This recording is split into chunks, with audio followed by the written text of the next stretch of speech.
A shocking robbery just took place in Paris. The museum from the Louvre is now closed because four masked men managed to use a forklift and broke a window into an area that was under repair. And using a chainsaw, they managed to steal some of the Napoleonic jewels. They're priceless. And so far, they seem to have managed to get away with it. The police managed to recover one jewel, which was dropped. And many people are pointing out that one of the biggest diamonds, I think it's actually one of the biggest diamonds in the world, was left untouched, which is interesting. Maybe this shows that they didn't know where the jewels are, right? So like they tried doing it extremely fast, and they may have missed this.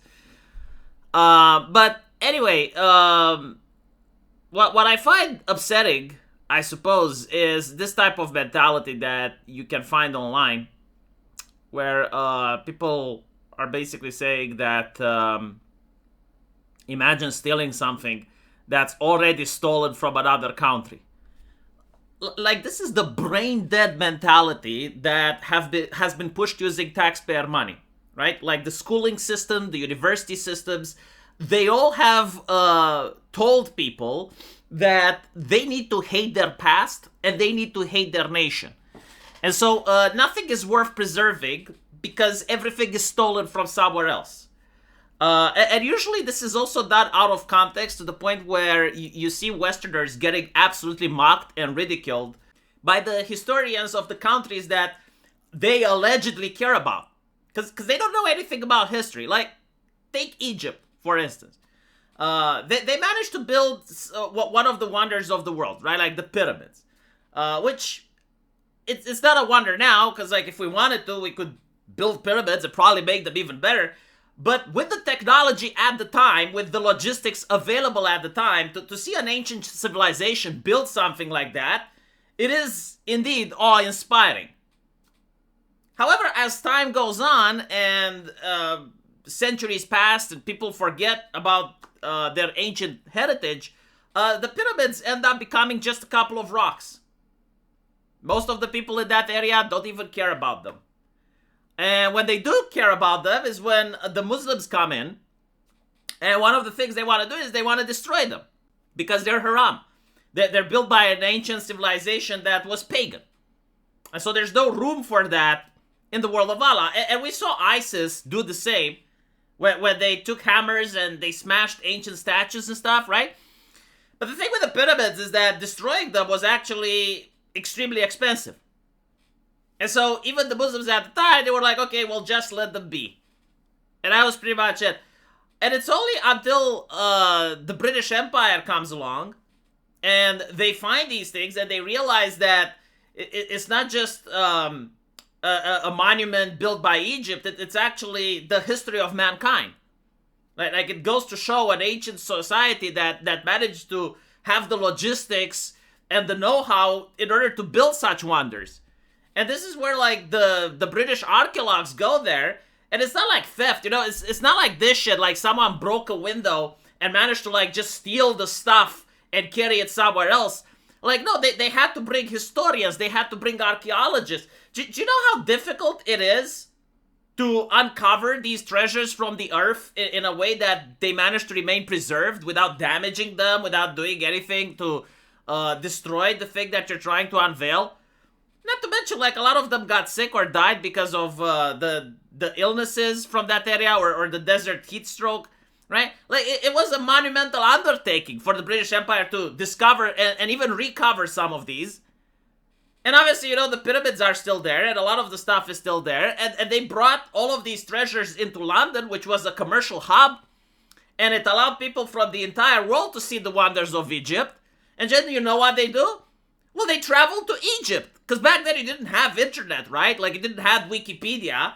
And so Egypt benefited from this by having, like, massive international prestige. And on top of that, having massive tourism. Like, a huge booming tourism industry came specifically because the British Empire managed to show just what Egypt was capable of doing. And people wanted to go and see the sphinxes and the pyramids for themselves. And to diminish all that and to compare it with this shit and say, oh, they were just stolen, is nothing but pure leftist brain rot pushed by universities and the school system with your taxpayer money if you happen to be a Westerner. And you can also tell this is not even a principled stance. This is not like them genuinely being concerned about an injustice being done. Because in this situation, what was stolen, what are things that were brought from Egypt? Weren't things that were brought from abroad? No, it was like Napoleon's jewels. Like, this is a French thing, right? Like, done by people from France, by jewelers from France, and creating something. And the reason they're prestigious is not because of the priceless stone, which, of course, is expensive, but that's not the main reason. The main reason is that because it's tied to Napoleon, a man who managed to cock the monarchy, a man who showed that the previous system is absolutely useless in the face of modernization, who created a chain of logistics, who managed to move armies across the continent by creating corps, by teaching the soldiers how to live off the land, revolutionizing the way warfare works, creating the Napoleonic Code. Other nations haven't done this shit. Oh, he probably stole that from someone else, didn't he, right? But anyway, this is the main reason that I got a little bit upset, is that they don't want to recognize European value, and they always justify theft from Europe by saying, well, like, Europeans stole it from somewhere else. Well, I tell you what, if those Egyptians had the Napoleonic thinking, and they would have revolutionized their country the same way that the French Revolution did, which, by the way, was extremely bloody, but it was kind of necessary to move away from the feudal system, where the biggest grift in human history was taking place, right? Like, the aristocrats and the clergy decided that the king is actually sent by God himself, and we're using that grift in order to exploit 90% of the people, the peasantry. And then, you have like the French Revolution, which basically tries to bring back some of the things that the Romans were doing, and it's like, no, there's no more peasants, there's only citizens. And it wasn't done perfect, obviously, it was harder to live through those times, but after what came later is Napoleon, right? And Napoleon shows, like, demonstrably that the old system is fucked, and it cannot oppose the new system, which is his. And this is why it's inspiring. This is why these jewels are priceless. This is why they belong in a museum so other people can understand history. And the French people, of course, they should be proud of that. And to be honest, I don't think, like, the French could have conquered the entire Europe if Britain wasn't on an island. Like, if Britain was locked by a landmass, the Brits would be fucked as well by Napoleon. That's the only reason that they managed to be able to defeat him, basically. But anyway, it's neither here nor there.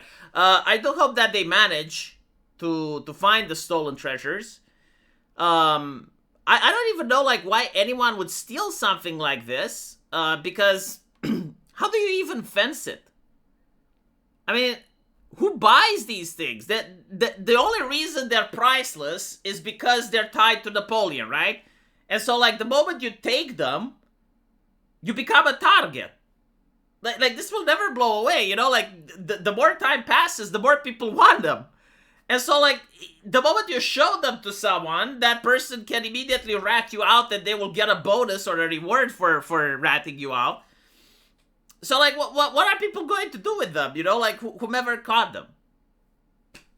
I mean, I guess you can melt them, right? Or like, use the stones for something else, but then the value is completely destroyed. It would be interesting if these thieves are caught and we actually get to listen to an interview to see what the fuck were they thinking. Because, like, that's the thing, this is why almost no one bothers to rob museums. It's like, okay, you managed to get, like, the priceless artifact. You got the priceless jewels. It's like, okay, and then what?